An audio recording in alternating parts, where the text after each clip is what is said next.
please like and subscribe. Hello, welcome to Joe's Medicine Tarot. I am Joe. If you are new, welcome. Thank you for clicking on my channel and giving my video a chance. If you like my style of reading, please subscribe. For those that are returning, subscribers or not, welcome back. Thank you so much. Whether or not you are a subscriber, just even your viewing, and just if you comment, all of that, comment, like, subscribe, just even your views helps the algorithm of the channel. And if you are a paid member, a medicine keeper, beautiful, I want to say thank you to the medicine keepers of this channel. These are the paid members. These are the souls that come to the channel that are carrying their own medicine. They are medicine keepers within their own right. And they also carry the medicine that they need from this channel. Okay, they are Nensnook, Corrine Woods, Starlight, Jace Frankson, Maggie Wilson, Nava Yisrael, S. Wright, Deanne Hart, Raylana Anana, Dundee Murray, Cher, Jill Erica, Lionel Duarte, Vicky Desiderata, Monique C., Stacy S., Adelpha's Door, Julie, Love Is, Kat Zettler, Kate Johns, and Chris Mason. Thank you, channel members. Thank you to Medicine Keepers. Your membership to the channel means a lot to me and is a great honor, and I'm just incredibly grateful. Thank you so much. Okay. So my readings are shamanic, and with this comes a warning. My readings can be hard. They can be challenging. I channel in high voltage knowledge. When we're not ready for high voltage knowledge, it can come in like a tower. If you find that my readings piss you off, irritate you, annoy you, offend you, click off. Even unsubscribe, disconnect from the energy. You know, oftentimes the medicine is what you need, but it may not be the right timing for it. Okay?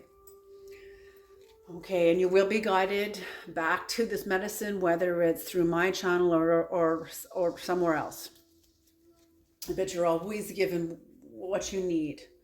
Okay?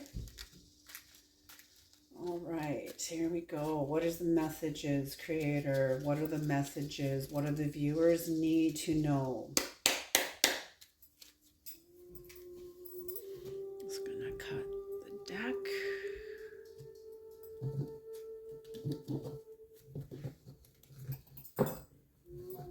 Okay. Ooh, the first card out is Gnosis. You'll notice I don't read in a lot of drama. I used to when I was first starting out, and but it didn't feel good at all. Not to me. So I can only imagine how it felt to you guys also too, or to the viewers. And I don't read like that anymore. Hidden. It's beautiful. So Gnosis. Whoever you are, you're tapped into a deeper level of knowledge. When you think about Gnosis, you know, Gnosis to me is pointing to the etymology of language. When you look at the word diagnosis, dia meaning apart and everywhere, and the word gnosis meaning knowledge. So when a doctor diagnoses an illness or disease or whatever, there's a level of knowledge, high dimensional knowledge, and just knowledge. You have to have a degree of knowledge of the body and blah, blah, blah. So with Gnosis, what I'm getting here is this is something within you, something that is naturally a part of your psyche, of your soul, that is also hidden. Oh, they just said the Le Petit Prince, the Little Prince. Oh, I love this story of the Little Prince. It's basically where we're going, the age of Aquarius, because religion will not survive this shift. Religion, our faith, must become our relationship to, i.e., God or whatever we have a relationship with, must become organic. And that's where we're going. And that's basically illustrated by the Petit Prince. So if you haven't seen the movie, I would recommend either reading the book or watching the movie. It is profound. Absolutely profound. Okay, the Dark Magician. I'm feeling this is like anti-you, a part of yourself that maybe sabotages you. Long suffering.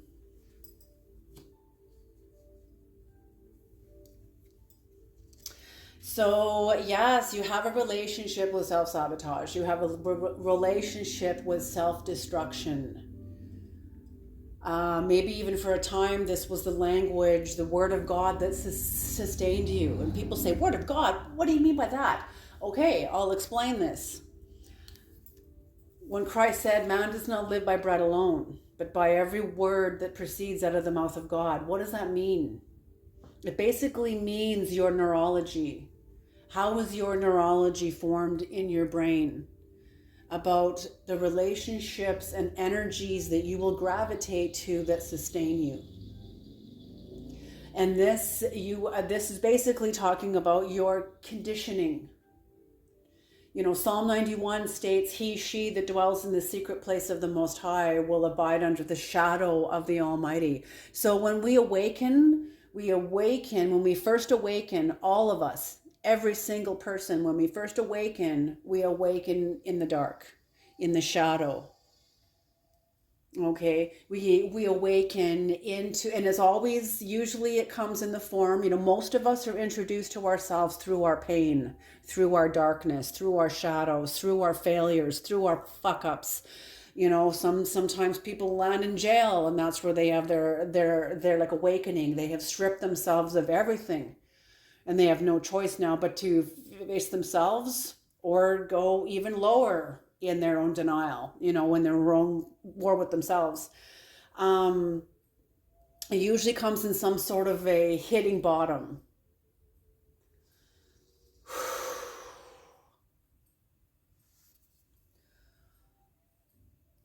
So what this means is the way you were conditioned. So if you were conditioned in a certain type of toxicity, most of us are conditioned to become addicted to negativity, addicted to drama. Isn't that what the Black Eyed Peas sing about in one of their songs? The fact that society is addicted to drama, negativity, and we all seek it out. That's why Jerry Springer was like one of the number one shows on television for how long? Because it was so much negativity, and we got our cortisol hit. We got a fix of negative chemistry that our addiction was seeking. And that's what I mean. When you come to my channel, I'm going to be bringing in high voltage knowledge and wisdom. When a person is actively involved in their addiction, high voltage wisdom is indigestible. You can't digest it because you're looking for toxicity, for drama, for gossip, for negativity from the perspective of victim consciousness. That's usually how it is. And our system is set up this way. Systems of the world were built by unconscious people that were just as much victims as the people that the systems were created for. So the systems, that's why so many people in the workplace look to their boss to manage their boundaries. And they allow themselves to be exploited and bullied because they don't know how to stand up for themselves because they're adult children. And this is how the system is designed in a way to keep people in their child ego. But now people are waking up. People are waking up. Employees are waking up. And this is what I'm seeing is you're waking up, becoming aware of your dark magician, as like Eckhart Tolle calls the pain body, like an entity that basically possesses us through getting us to identify with our mind and our story and how victimized we are and how everything sucks and everyone's out to get us and everyone victimizes us and everybody bullies us and how powerless we are. I could go on and on and on. Okay, but you are becoming aware. Okay, and if you're not, you will be. You will be. And right now there is a grand crossroads. There's an astrological grand crossroads that is designed to box you in and box you into your circumstances and force you inward. That's the only way out is in. Okay, like a Lippinzahner stallion that can't run forward, backwards, or sideways. There's no room. The only room is up, inward and upward. Okay, evolution. There we go, evolution. You becoming aware of we force ourselves to unnecessarily suffer. You know, I think that was the fallacy of how Christianity was interpreted. You know, take up thy cross and follow me. That was interpreted in a way of like, of keeping ourselves wounded and on the cross and crucified. You know what I'm saying? Like always keeping ourselves in a state where we're never enough. We can never achieve wholeness because of how these texts were interpreted. And in some ways, some of my teachers, they say this was done intentionally. Because books like the Bible are books that are not built on faith alone, they are also built on science. And that there are intentional blinds, like words that are used as blinds to deceive the mainstream mind. This is why Christ spoke in parables. He used blinds, that the only way to really see what he was talking about was to see through the eyes of your heart, and it's different for each of us. Even though we all see sort of the same thing, we achieve that through our own understanding of the world, but we have to see it through ourselves, not through the group mind. And I think that's what Christianity was all about, was about the group mind. And that's what I'm feeling is this long suffering was steeped in some sort of a belief that suffering is necessary. But even though Buddhism, the first noble truth is life is suffering. But once you accept that, once you accept, because of the state of the mind and our need to cling, life is suffering. And once you understand that, now how do you use that suffering to evolve you? Evolution. How do you use it to evolve you? Do you let it punch the shit out of you and dominate you and crush you and hold you down? Or do you use that energy? Do you learn about yourself? Do you learn about...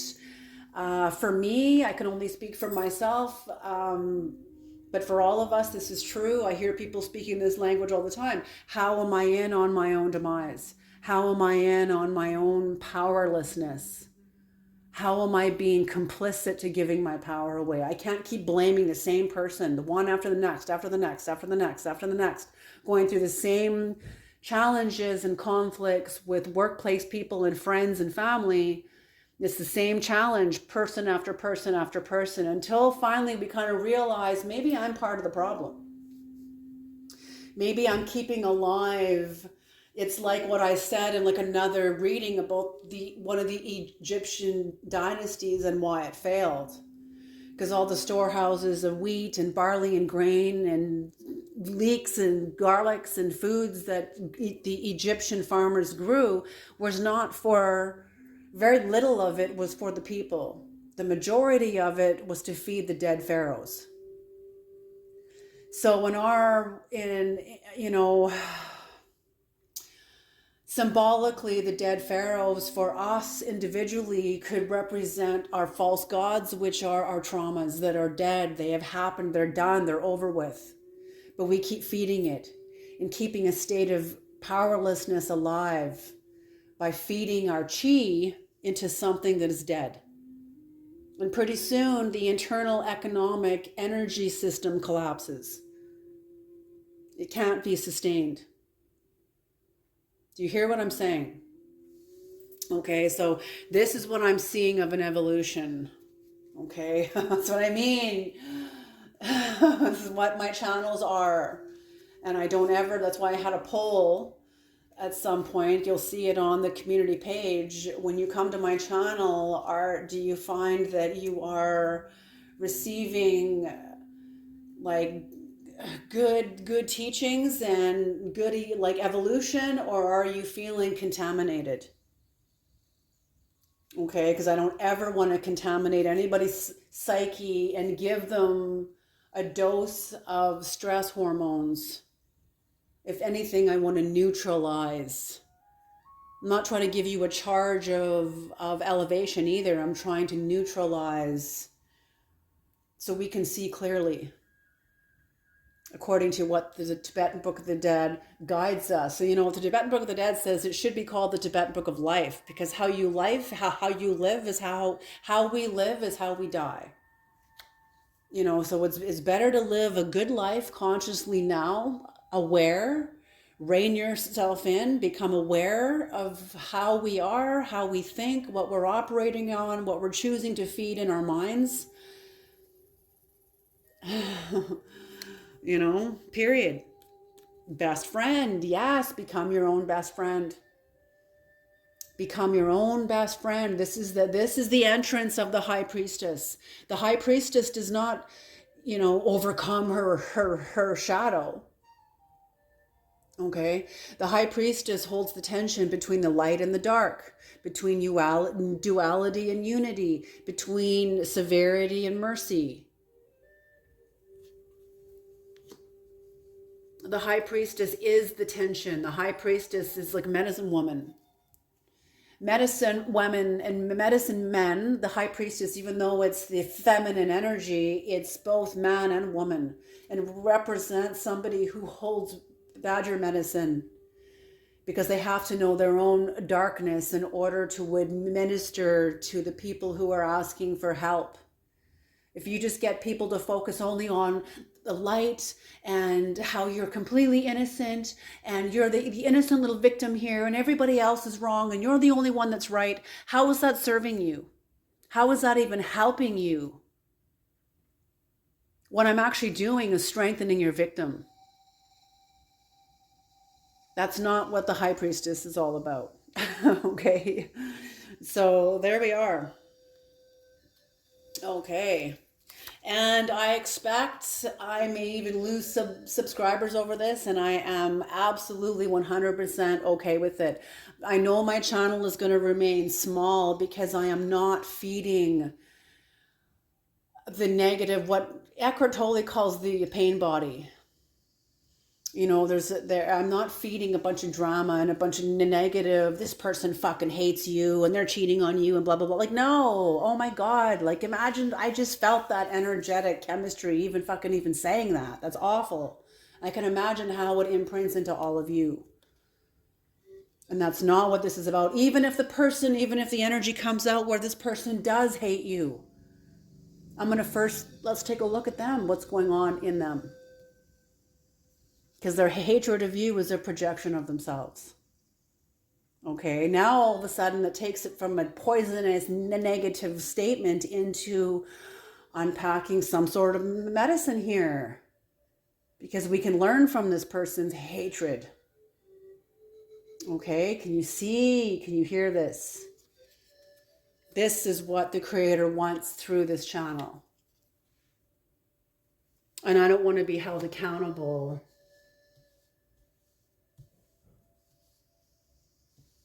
for where I point your attention to. Okay, I don't want to be held accountable for misleading anybody. And even if I do, it certainly is unintentional. I do not want to mislead anybody. I would shut this tarot channel down right now. Okay? Okay, here we go. So best friend, you're best making best friends with your dark magician, your addiction to long suffering, because we're all there. You know, like the system is designed to keep people in their victim consciousness, their child ego. I don't know what to do. My boss is picking on me and I'm expecting them to correct themselves to make me feel safe, when their boss is acting from their pain body too, their own pain body. You know, everybody is. Everybody is. It's when we can become conscious of it and observe ourselves in it that'll make that energy pass through very quickly. But when we feed it or fight it, that's a whole other thing. And I was there for many years. I speak this from experience. Okay, what's on the bottom of the deck? There's kind of two bottoms here, but here it is. Courage.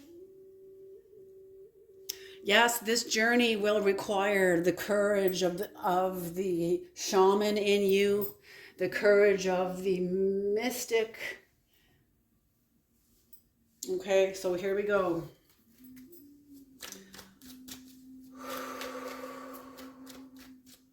What is Gnosis, Creator? What is Gnosis? What is Gnosis? What is Gnosis?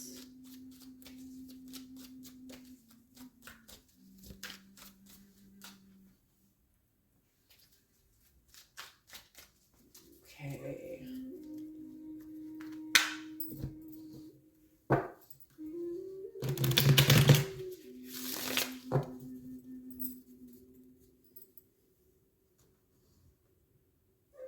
I don't want this to fall over, so I'm just going to move this here and move the bottom deck card right there, which is Courage.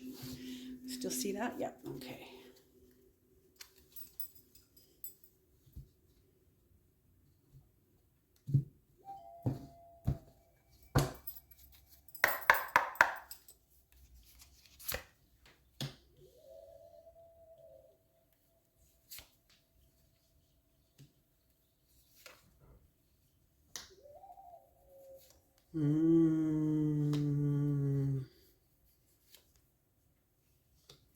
Oh, beautiful, beautiful, beautiful, beautiful.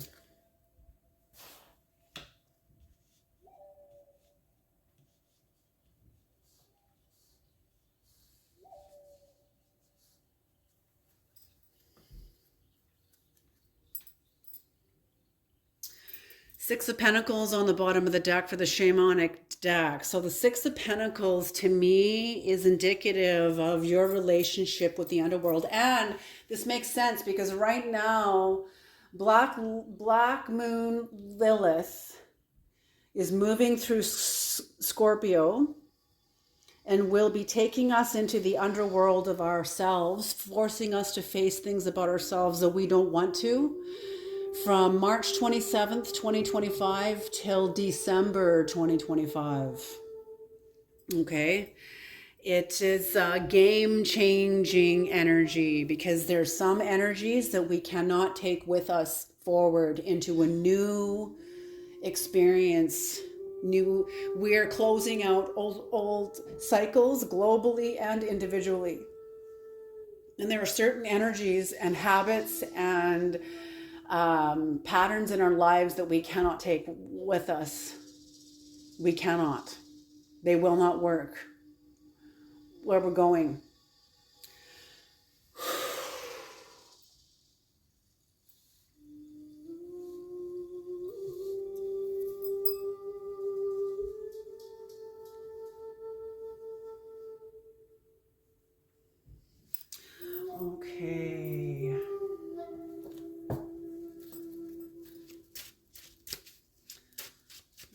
going to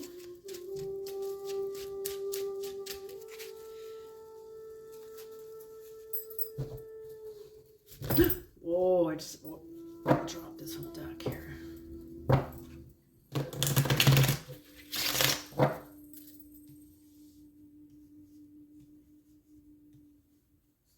Yes, you have come into a place where you are aware of your own bullshit, your knowledge of your own manipulative. This is big work, okay? This is big, big, big work. And only a very few shall rise. Okay? So that's why my channel will not be a big channel. It will be a small channel because you're passing through a very, very narrow door here. You're going into yourself.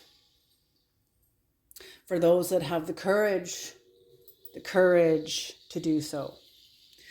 Okay, so knowledge of yourself is aware of your own manipulativeness, the need to stay a victim, to be, many people want to talk about, oh yeah, they're all about wanting to attain enlightenment, but they don't really want enlightenment because of what they know it's going to cost them.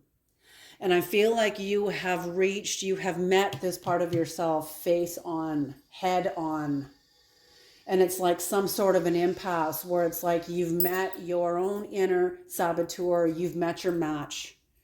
You push against it, it pushes back with equal strength. Like the song High Ren.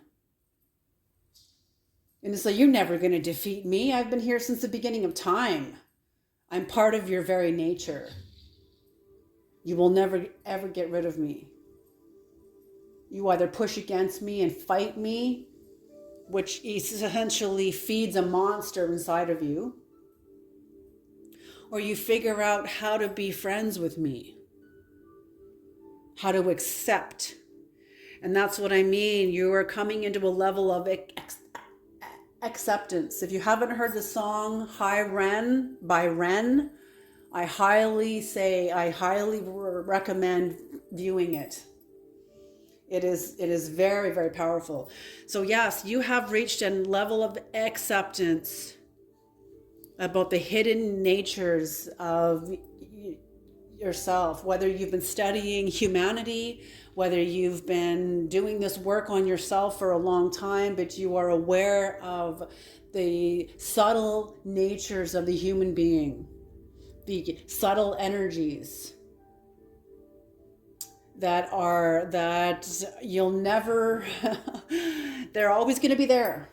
They're always going to be there. They may not be the same ones every time, but there's always going to be subtle energies in you. And how you respond, and you have a level of acceptance of not fighting them anymore, but observing yourself reacting to them. And as you observe yourself, there's a level of space between you and it. I'm feeling people clicking off right now because they have not experienced this yet. They cannot relate. But there's others of you that can. By the time I probably get to the end of this reading, there'll probably be only one or two of you left. But anyway, aware of the hidden natures that brings you into your own dark magician. And you being aware of this automatically puts your life on the altar. Because now you're aware of it. You can't be unaware of it now. You're aware of it now. Having this on the altar is a transformation of your relationship to it. You're not going to change it. But your life is on the altar. Your life and your relationship to this dark magician is now transforming. Causing you to go in to see your addiction to negativity, to victim consciousness, to suffering. And oftentimes our suffering is long and it's unnecessary because of our addiction to being powerless, to being a victim, to being helpless. There's many people that believe they are happy coping in a state of learned helplessness because it feels safe, because it's familiar, even though it's hell. That's what I'm talking about. Okay. And you're having an inventory of this. If you're acknowledging the sense that you never felt enough in your life. Maybe you learned this from your parents, from your school, from your siblings, from friends, from TV and movies and the music industry, and the whole world is designed like this. And we have to unlearn a lot of this in order to heal our relationship to ourselves. Okay? And this requires an evolution within ourselves that brings us into healing.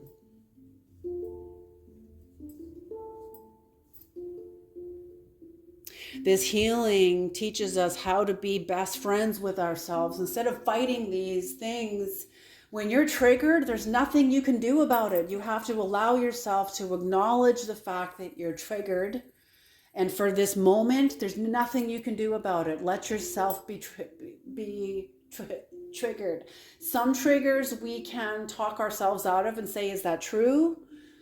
Is things always this way? Are you always the victim? Do you whatever the situation is, oftentimes we can talk ourselves out of it.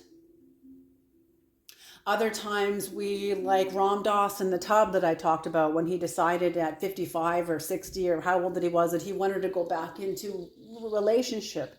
He had been single as a guru for like about a decade, and he thought, well, let's go back into a relationship. And he said shortly after that he found himself in the bathtub crying with the jealous rage, and he ommed and he chanted and he did everything that Ram Dass taught everybody to do, and he couldn't shake it. So whatever triggered this tapped into a deeper layer of his pain body that needed some love, that needed just the time to be heard.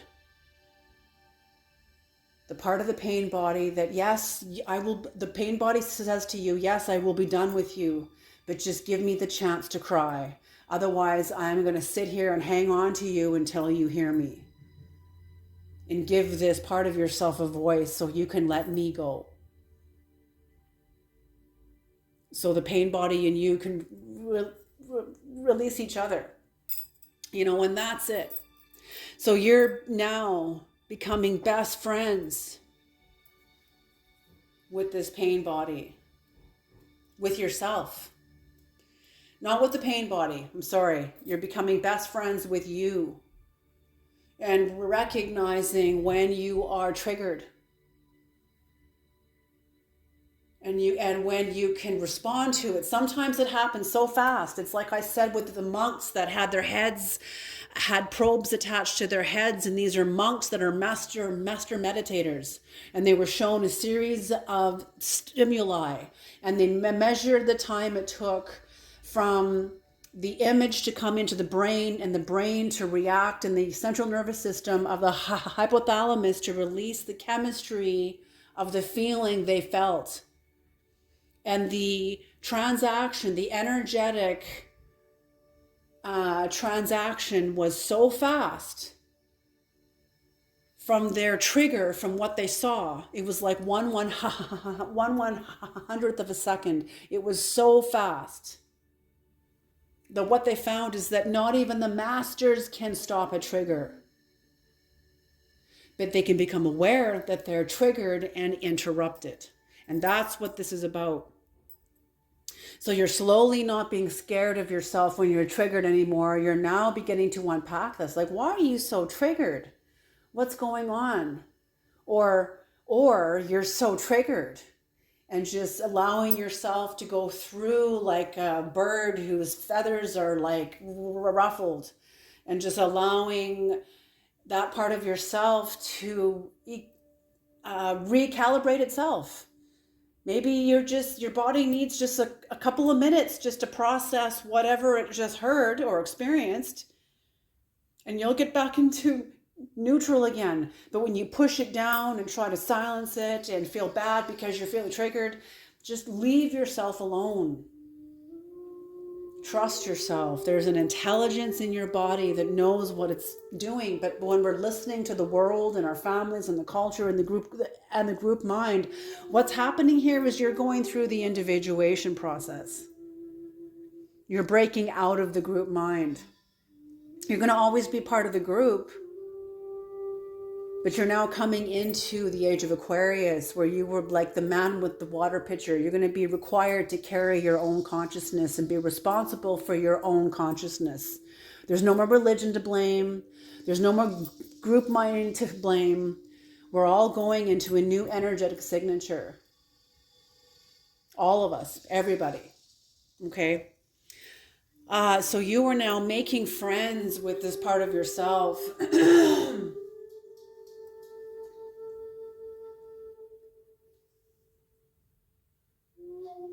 Being aware of your fear of change, your fear of loss, your need to avoid.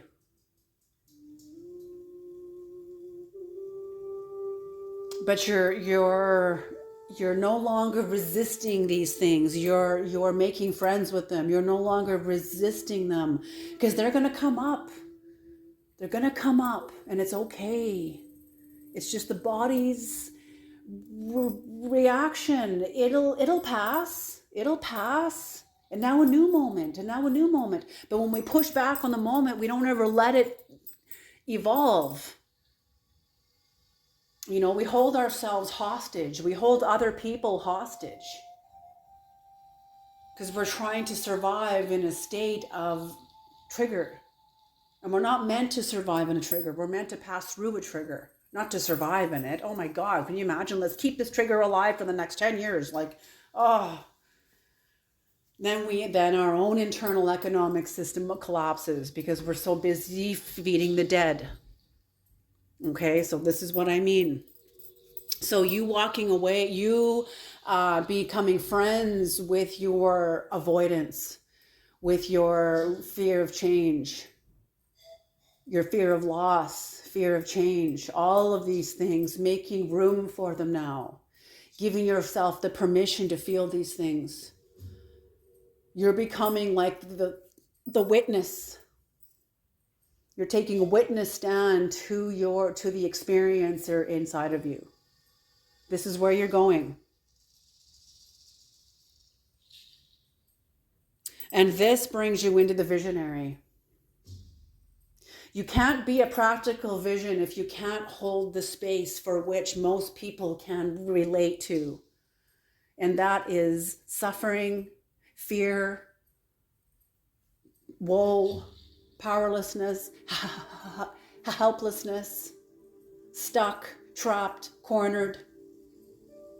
We have to be able to speak from those places also, and know ourselves in them, and give ourselves the permission to know them.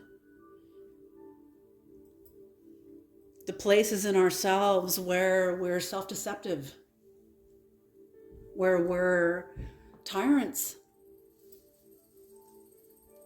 unwise. And this is what the overall energy here is, the Six of Pentacles. You being very aware of your inner resources, of your shadow. The shadow is great. This is what Mark chapter 4 is all about. It's the shadow of God that sustains us.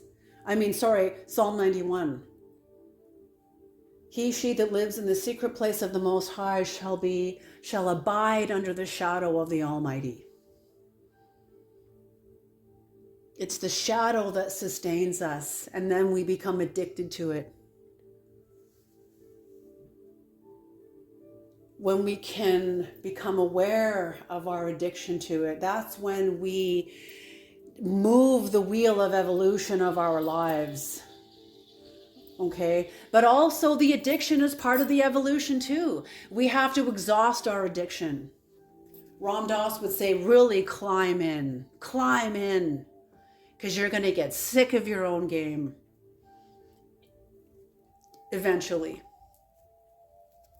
You know? Okay.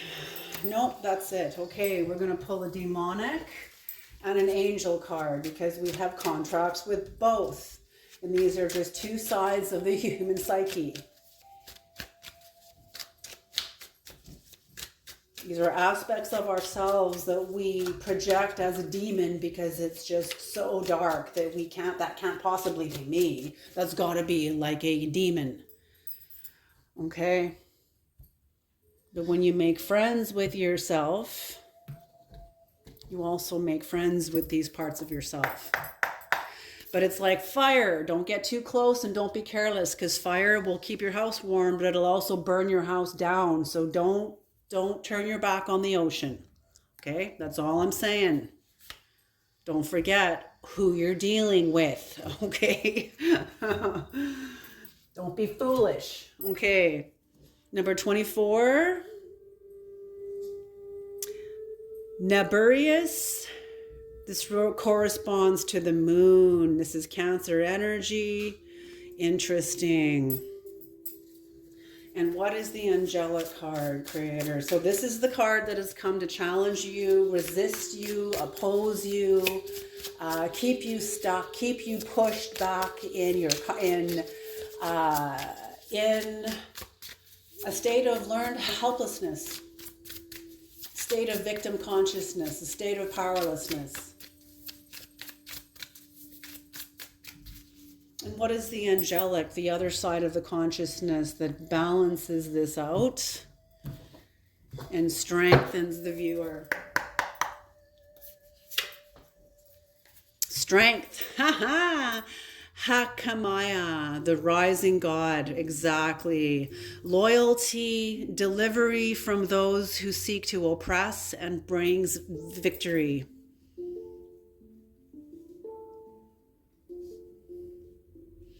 Okay, both are true. They neutralize each other. They balance each other. You need them both. You need the resistance. You need the opposition. Think of a resistance trainer at the gym. That's what this is. Strengthening your soul. If everything is easy and flowing and there's no challenge or resistance to any kind of the work, what is the point? Okay, so that's what this is about. All right, you guys, I'm going to leave this here. Thank you so much for tuning into this reading, and I'll see you guys in the next reading. All righty.